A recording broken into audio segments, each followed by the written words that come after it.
Okay, so in this video we're going to start looking at how we actually measure the strength of an acid or base. Now that comes down to pH. pH is a useful term. pH literally stands for the power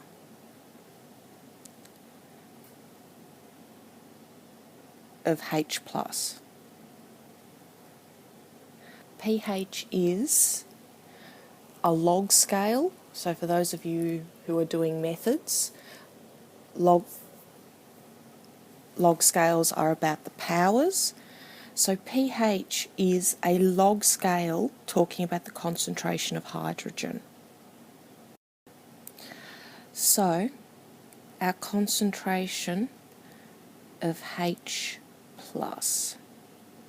Remember that square bracket means concentration. So what can happen in water is that water can react with itself to form the hydroxide ion and the hydronium ion. It does that by acting as an acid and as a base. So it acts as an acid by donating this proton and acts as a base by accepting this proton here. Now that happens very rarely at 25 degrees.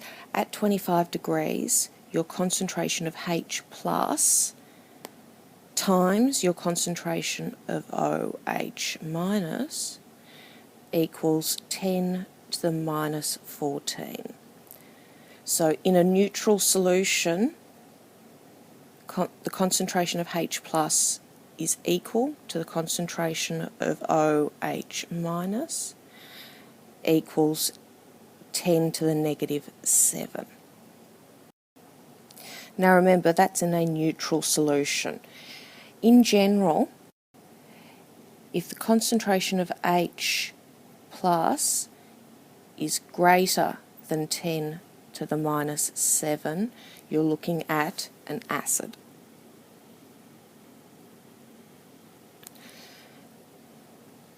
If your concentration of OH minus is greater than 10 to the negative 7 that is, you're looking at a base.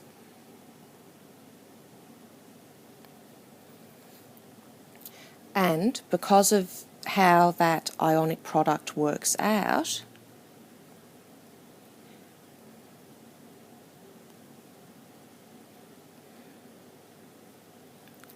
if you are given a concentration of H plus or a concentration of OH minus, you can figure out the other.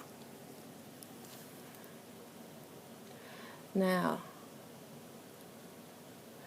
let's have a look at actually figuring out pH. Now, sorry, I'm just having a quick look through the book to find page references for you. Okay.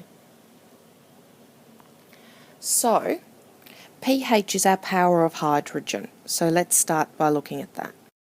So, in a neutral solution, our concentration of H plus equals 10 to the minus 7. From there, how we work out the pH, and this is a really important bit, pH is the negative log, and this is all base 10, of the concentration of H plus. So in this neutral solution I've just done, our pH would equal negative log, and I'm normally just going to leave out the 10, negative log of 10 to the negative 7. So our pH is equal to 7. If you are in any doubt, just put this term into your calculators and it will solve it for you. Our pH is always going to end up as a number somewhere between -1 and 14. That's one of the reasons we use pH, because it gives us this nice neat number rather than these numbers here that can get rather messy. So what happens if we are given the other way round? What happens if we are given a pH So let's say we are given a pH of 4.5 and we're asked to find the concentration of H+. Now, the way that works, our concentration of H+ equals 10 to the minus pH. So for this calculation, our concentration of H+ is going to equal 10 to the minus 4.5.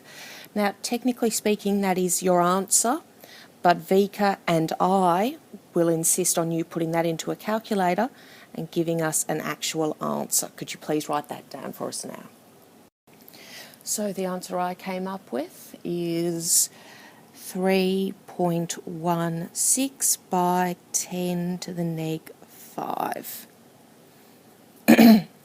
Sorry, and that's a concentration, so it's in big moles. Now, let's carry this on to the next step. Okay, so we started with pH equals 4.5. From there, we figured out what the concentration of H+ is. What I'd now like us to do is to figure out the concentration of OH-. So, we do that by going back to this ionic product.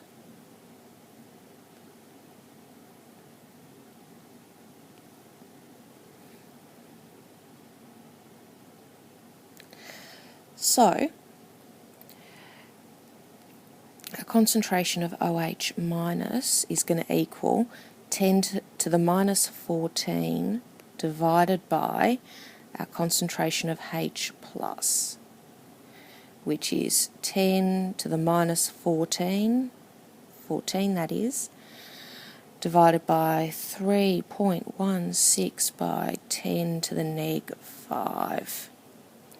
Okay, if you could work that out for me now, please. Again, please note how I've lined up all my equal signs nice and neatly.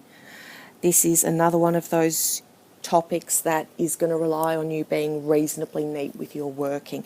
Now, the number that I get out of my calculator is, and I'm not 100% sure it's correct, so please double check with your own working, 3.16 by 10 to the negative 10 moles.